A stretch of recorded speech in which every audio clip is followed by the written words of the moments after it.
Alhamdulillah, wassalatu wassalam à Rasulillah. Vous êtes tous les bienvenus à cette série qui aura pour titre des étapes importantes dans l'histoire de la Ummah. Tout d'abord, il va falloir expliquer le titre, de quoi il s'agit. Il va s'agir de rencontres avec les jeunes pour les sensibiliser à l'histoire de l'islam. Et quand je dis l'histoire de l'islam, qu'est-ce que j'entends par l'islam ? Vous pouvez répondre. Qu'est-ce que j'entends par l'islam? Est-ce que j'entends par l'islam la religion d'Allah? Inna ad-dina 'inda Allahi al-islam.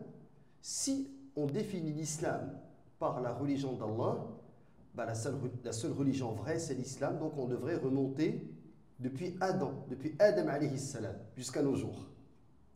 Mais par l'islam ici, j'entends la législation du prophète alayhi salatu wassalam. Parce que tous les prophètes et les messagers ont eu pour religion l'islam. Donc, étape importante dans l'histoire de la Ummah. C'est plus particulier. Alors là, la Ummah, qu'est-ce qu'on entend par la Ummah? Al-Ummah naw'an. Il y a deux types d'Ummah. La Ummah, c'est l'ensemble des gens auxquels le prophète alayhi salatu wassalam a été envoyé. Et cela signifie ummatud da'wa. Et le prophète alayhi salatu wassalam a été envoyé non pas à Quraysh, non pas aux Arabes, mais à l'humanité. Il a été envoyé les thaqalayn, lil insi wal jinn, aux humains et aux djinns. Ce qui veut dire que lorsque le prophète alayhi salatu wassalam nous demande à nous, les humains, les musulmans, il nous dit Ballighu anni walaw aya. Ne transmettez, excusez-moi, Ballighu anni walaw aya, transmettez de moi ne serait-ce qu'un verset. Donc c'est une responsabilité pour nous de transmettre à tout être humain le message d'Allah subhanahu wa ta'ala, qui est l'héritage du prophète alayhi salatu wassalam. Le Coran et la Sunna, l'ensemble de la religion. Donc, la Ummah, ça c'est la Ummah de Da'wa, et il y a Ummatu al-Istijaba. La Ummah de la Istijaba, ce sont les musulmans qui ont cru au prophète alayhi salatu wassalam, qui l'ont suivi et qui sont devenus soumis, musulmans à Allah subhanahu wa ta'ala. Alors, ce que j'aimerais faire dans ces rencontres, c'est faire un portrait historique des principaux événements de l'histoire des musulmans. Alors, par quoi je devrais commencer normalement? D'après vous, quel est l'événement le plus important qu'on devrait retenir? Pardon? La création de la Ummah. Comment elle s'est créée, cette Ummah?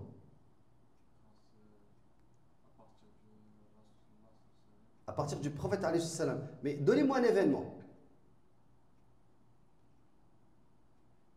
Oui? Quand l'ange est venu dans la grotte pour révéler au prophète alayhi salatu wassalam qu'il est prophète. Non, au début, il lui a dit Iqra, lis. Et le messager dit Ma ana biqari, je ne sais pas lire. Iqra. Il dit Je ne sais pas lire. Iqra. Iqra bismi rabbika alladhi khalaq. Khalaqal insana min alaq. Et là, il lui a révélé les premiers versets du Coran. Donc, tout a commencé dans la grotte, nous dit Nizar. Ça, c'est un événement important. Donc, Ar-Rasoul alayhi salatu wassalam, Nubbi'a, il était venu prophète avec Iqra. Et Ursila bil Muddathir. Ya ayyuhal Muddathir, qum fa'anzir. Donc, les savants disent qu'il est devenu prophète avec les premiers versets de Surat Iqra dans la grotte lorsque l'archange Gabriel, Jibril alayhi salam, est venu le voir. Et il est devenu messager lorsqu'il lui a dit Qum fa'anzir. lève-toi et avertis. Transmets le message. Là, il est devenu messager. Ça, c'est un événement important. Y a-t-il un autre événement qu'on devrait retenir pour commencer cette série?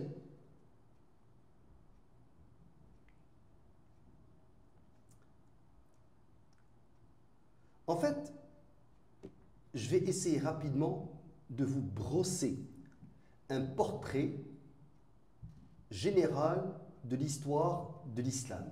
Si je prends ce livre par exemple, l'histoire du monde musulman, depuis les califes bien guidés jusqu'à la chute des Ottomans, l'auteur, en quelques 450 pages, il a parlé de le califat, du califat d'Abu Bakr as-Siddiq jusqu'à la chute du califat ottoman, suqut al-khilaf al-Uthmaniyya. Mais il a omis de parler de l'étape prophétique.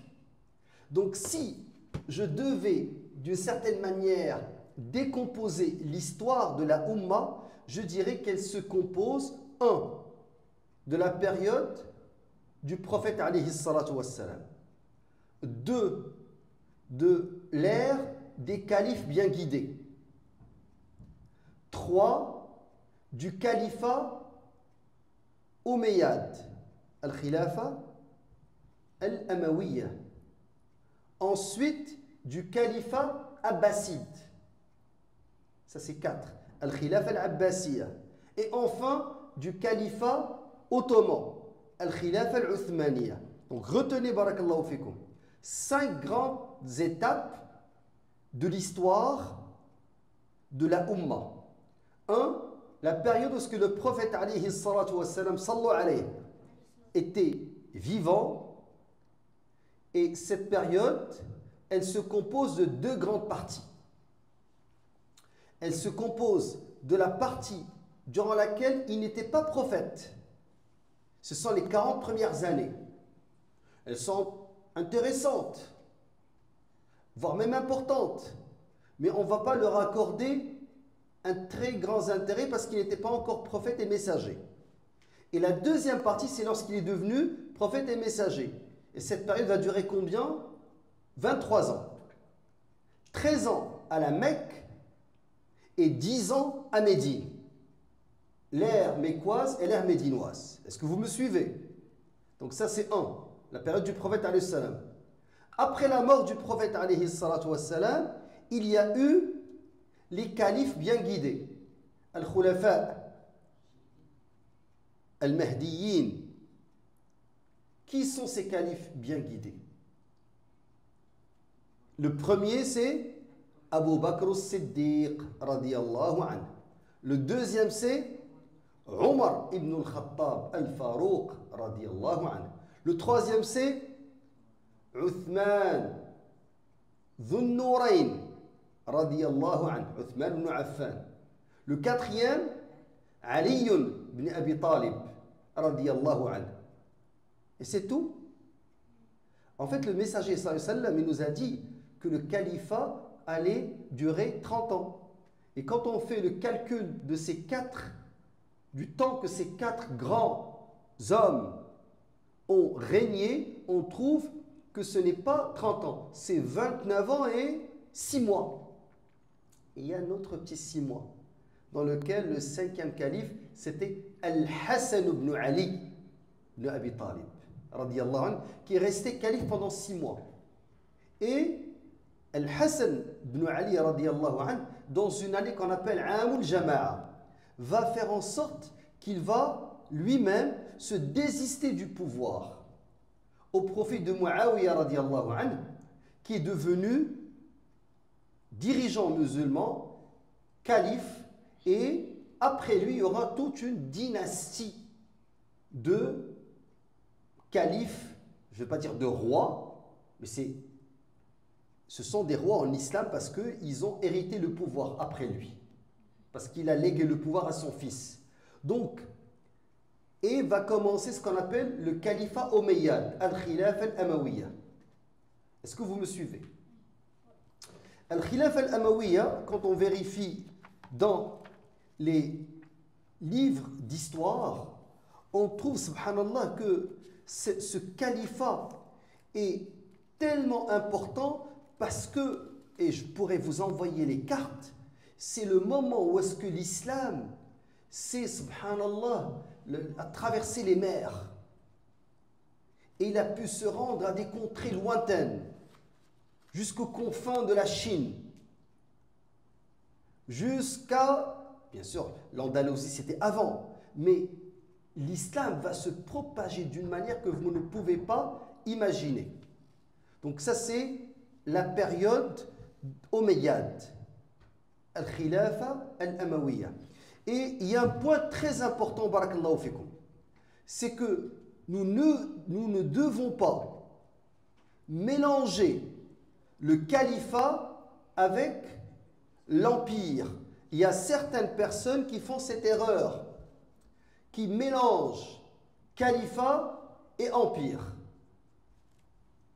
Pourquoi? Parce que le califat al-khilafa est un concept religieux, alors que l'empire est un concept politique. Est-ce que vous me suivez? Donc, al-khilafa al-amawiyya n'a rien à voir d'un empire. Il y a certaines personnes qui disent l'empire ottoman, l'empire abbasside, l'empire omeyyade. Ce ne sont pas des empires, ce sont des califats. Et on va expliquer qu'est-ce qu'un calife, quelles sont ses obligations, comment devenir calife. Et est-ce que ces hommes qui ont marqué l'histoire étaient de simples dirigeants, de simples rois? Maintenant, on a la période de l'Khilafa al-Amawiyya et qui va durer jusqu'en l'année 132. Donc 132, c'est l'équivalent de 570. 132 après l'hégire. Donc on commence à compter à partir de l'hégire. 132. Et si on compte à partir du calendrier grégorien, après Jésus-Christ, c'est ce que les chrétiens, c'est comme ça qu'ils comptent, ça serait l'an 570. Après Al-Khilafa Al-Abbasiyya, on va avoir et quand je dis on va avoir le califat ottoman, Al-Khilafa Al-Uthmaniyya, dites-vous que le califat abbasside va finir dans le sang. C'est que pour la première fois, il va y avoir un événement d'une violence inouïe. Le calife va être tué. La capitale de l'islam à l'époque, c'était Bagdad, va être envahie par les Tatars, les Mongols. Ils vont rentrer, ils vont brûler la ville et le Tigre et l'Euphrate, Dejla et Fourat vont devenir bleus et rouges. Bleus par les livres, l'encre des livres, ils vont prendre les bibliothèques, c'était des sauvages. Quand ils sont rentrés, ils vont prendre les livres et vont les jeter dans le fleuve. Et rouge par le sang des musulmans qui vont être massacrés. Les filles du calife vont être prises comme prisonnières de guerre. Le calife va être tué. Et les gens ont dit c'est la chute et la fin de l'islam. Et dites-vous que si At-Tatar ou Al-Maroul sont entrés à Bagdad, c'est que les chrétiens, les croisés, leur avaient envoyé des lettres pour les inciter à attaquer Bagdad et leur disaient qu'elle est prenable, allez-y. Donc, jusqu'en 1258. Et moi, je vous ai parlé de 5 grandes étapes. En fait, j'ai fait exprès de sauter une étape qui est l'étape de ce qu'on appelle les Mamelouks. Alors, qu'est-ce que les Mamelouks? Les Mamelouks, ce sont des esclaves. El-Mamalik en arabe, en français les Mamelouks, ce sont des esclaves et ils vont arriver au pouvoir après la chute des Abbassides, mais ils ne pourront pas contrôler l'ensemble du monde musulman. Mais ils vont avoir quand même un très grand rôle dans la défense de l'islam et des musulmans. Dans cette période, on va retrouver par exemple, juste pour vous donner une idée, la dynastie de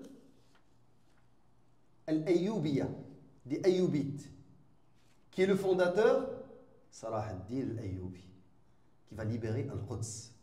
Donc dites-vous que même si cette période, ce n'est pas un califat, mais quand même il y a eu, après la chute du califat, des rois, des dirigeants qui vont défendre l'islam et les musulmans, ils vont continuer, subhanallah, à répandre le message d'Allah Azza wa Jal.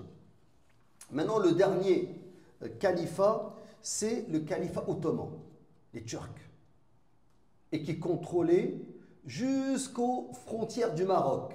Donc l'Algérie actuelle, la Tunisie, la Libye, l'Égypte, tout cela faisait partie du califat ottoman. Et l'une des plus grandes prouesses des Ottomans, subhanallah, c'est qu'ils ont libéré cette grande ville qui était la capitale de la chrétienté. Avant la naissance du prophète, alayhi salatu wassalam, Rome va se scinder en deux. Rome d'Orient et Rome d'Occident. Rome d'Orient, c'est ce qu'on appelle Ar-Rum. Ce sont les Byzantins. Et leur capitale, ce n'était pas le Quds, c'était Al-Qustantiniya, Constantinople, la ville la plus illustre. C'était l'équivalent de Rome pour les autres Romains.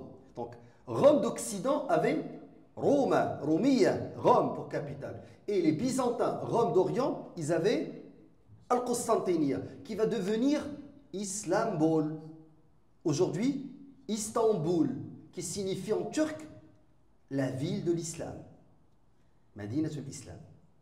Donc, ils vont libérer cette ville très importante et ils vont demeurer une force militaire, une force qui défend l'islam, qui défend les musulmans et qui était respectée partout à travers le monde. Donc, quand le musulman voyageait, il était, à l'époque, comme commerçant, il était respecté parce qu'il y avait un califat qui s'appelait Al-Khilaf al-Uthmaniya. Tu touches à un musulman, tu touches à presque de l'Algérie jusqu'aux confins de l'Asie, subhanallah. Donc c'était un grand califat et il va finalement chuter en 1924 après la Première Guerre mondiale. Donc jusqu'en 1924, quand même c'est le début du XXe siècle, il y avait ce qu'on appelle le califat. Alors, maintenant, pour vous donner un aperçu de ce que ça va être comme premier événement, ce que j'ai retenu la naissance du prophète alayhi salatu wassalam comme premier événement marquant de l'histoire de la Ummah. Et dans le prochain épisode, je vais vous expliquer pourquoi j'ai retenu la naissance du prophète alayhi salatu wassalam. Subhanakallah.